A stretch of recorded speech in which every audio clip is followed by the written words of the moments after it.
Hello, crypto boys and ghouls, and welcome back to the channel, Tales from the Cryptmancer, where we feature content on play-to-earn games on the blockchain, such as Splinterlands.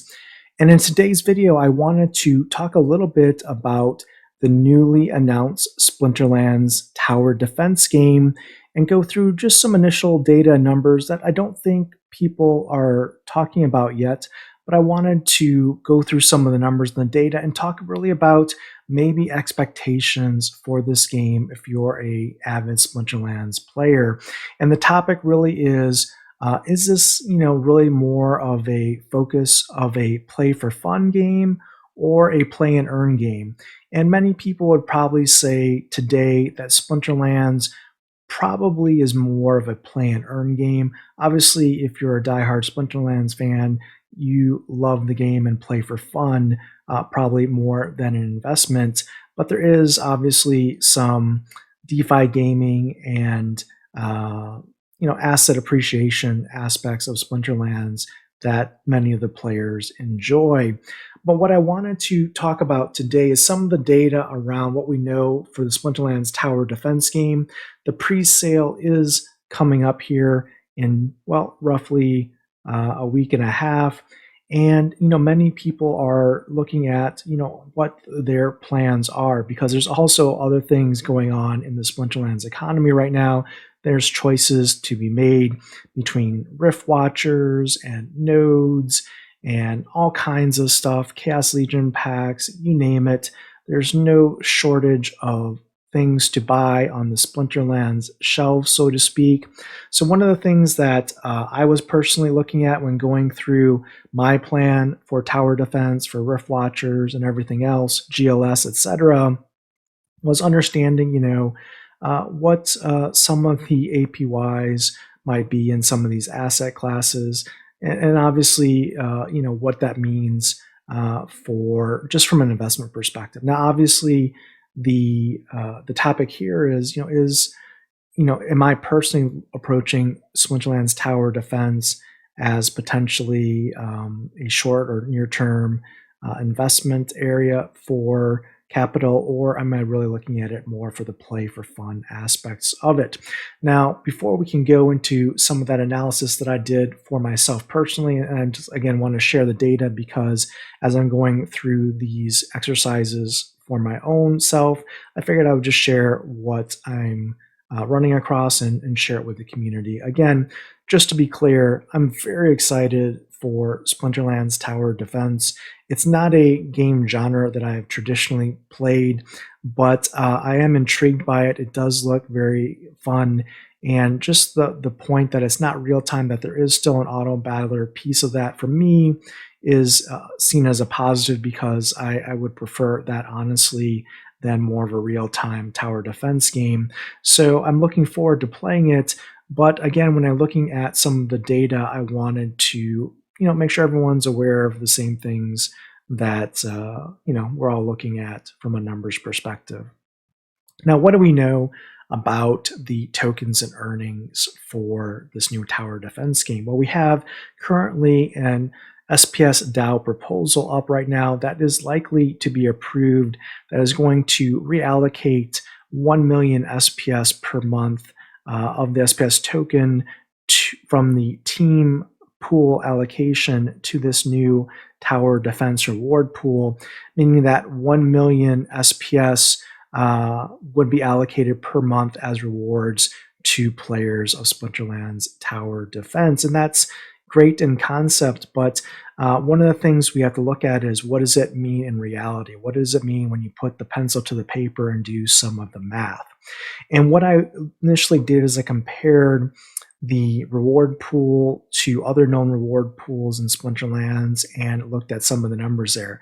Now, for example, we know that for SPS validator license nodes, that those have a reward pool of 3.375 million SPS per month that are allocated for license nodes.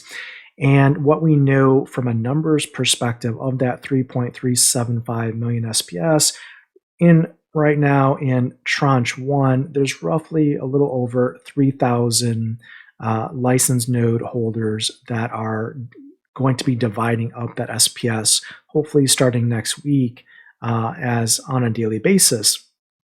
But what I wanted to, maybe look at from a numbers perspective is, what do you think is a realistic number of players that'll be playing tower defense, maybe initially, that are going to be splitting this 1 million SPS reward pool? You might say conservatively that Splinterlands might have, let's say, a real human player number of somewhere between, let's say, 30 to 50,000 might be agreeable to some. And even if we are a little err on the side of caution there and say, let's say there's 30,000 Splinterlands human players playing, let's say only 1/3 of those looks to play and get rewards as part of the Splinterlands Tower Defense game. So that would take about 10,000 players over to Splinterlands Tower Defense, and that doesn't include any new players that might join the ecosystem just because they're a Tower Defense player and not a Splinterlands or collectible card game player. Let's just, again, be even more conservative and say, well, really the number isn't 10,000 players that'll be playing Tower Defense. Really, it's probably only 5,000 players. Let's just cut that number in half just to be ultra conservative. So we're saying really there's only going to be 5,000 players playing Tower Defense for the initial launch.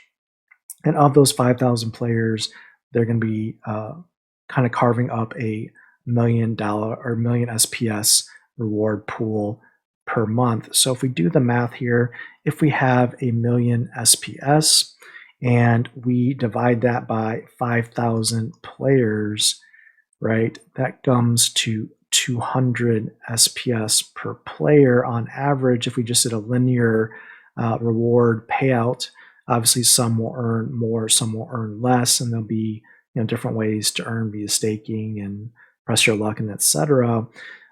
If we divide that in a monthly basis down to a daily basis, this is the SPS that you could say might be an average SPS earning per day in the Splinterlands Tower Defense game, roughly 6.7 SPS. This is probably similar to maybe the earnings that you might get in silver as a player in Splinterlands today. So 6.7 SPS. Again, if we're conservative, and let's just say we value SPS currently at 7 cents per token, that means on a daily basis you would be earning roughly 47 cents playing Splinterlands Tower Defense. Again, very simple example here, pretty conservative though. Now, what we do know with the Splinterlands Tower Defense game, the packs for the game are going to be $8. You're going to get a $3 voucher discount, and you're also going to get a DEC peg value discount. So let's just say, for example, that the vouchers are acquired right now for $1. DEC for the remaining $5 is roughly going to give you this kind of a discount. It's going to be about a 32% discount based on the current price of DEC. So the average tower defense pack will cost roughly $4.40 after the voucher and DEC discounts are applied. So at $4.40, we don't know how many packs you'll need really to play the game effectively. It's unknown at this point in time. Let's, I guess, take a number. I'm just going to pull it out of thin air. I really don't have a good idea of how many packs you'll need or how many towers, spells, or heroes will be required to play the game.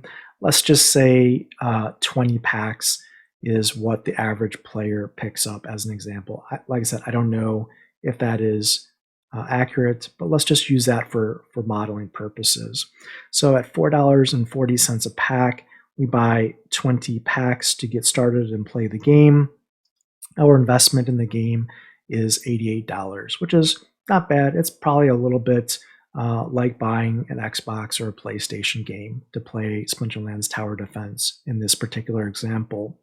So if we assume that $88 is what we would take to play this game initially, earning roughly 47 cents per day in SPS, it's going to take roughly 187 days to get our initial pack purchase back by playing the game. And then after that point in time, we would be earning roughly 47 cents a day in SPS. Again, as a simple example, just to set it, order of magnitude around what expectations might be here. So from that perspective, when I look at those numbers and I look at those pack costs, you might say that Splinterlands Tower Defense is really probably a game that you're going to want to play because, well, it's fun and you enjoy it, not necessarily because you want to use it as a DeFi gaming platform and passively earn lots of income, because, well, that's not the model of the game necessarily. There are staking rewards that are going to be part of that for sure for SPS stakers, and you will be able to resell or rent the NFTs that you own or purchase. But from a game perspective, really, the initial game tokenomics for Splinterlands Tower Defense seems to me, based on the reward pool and the numbers of players and stuff like that, the way all the math works out, is really the game will probably be more initially played for fun than play and earn. Obviously, you can play and earn. There will be opportunities to do that, to recoup your investment, to also continue to earn as you play the game over time. Just, I would say set expectations accordingly. Don't think you're going to play Splinterlands Tower Defense and make $100 a day playing a video game. If you go in with those expectations into a pre-sale, well, that's probably just not realistic, and you're probably going to be upset later on in Q1 of next year. So that's what I wanted to share with you, just some data and numbers. I should say data and numbers that might be interesting for you as you look to see what your plans are going to be for tower defense, for Rift Watchers, for Chaos Legion, for nodes, for liquidity pools, and all the things in the Splinterlands economy. So until next time, keep stacking those stats. That's entertainment.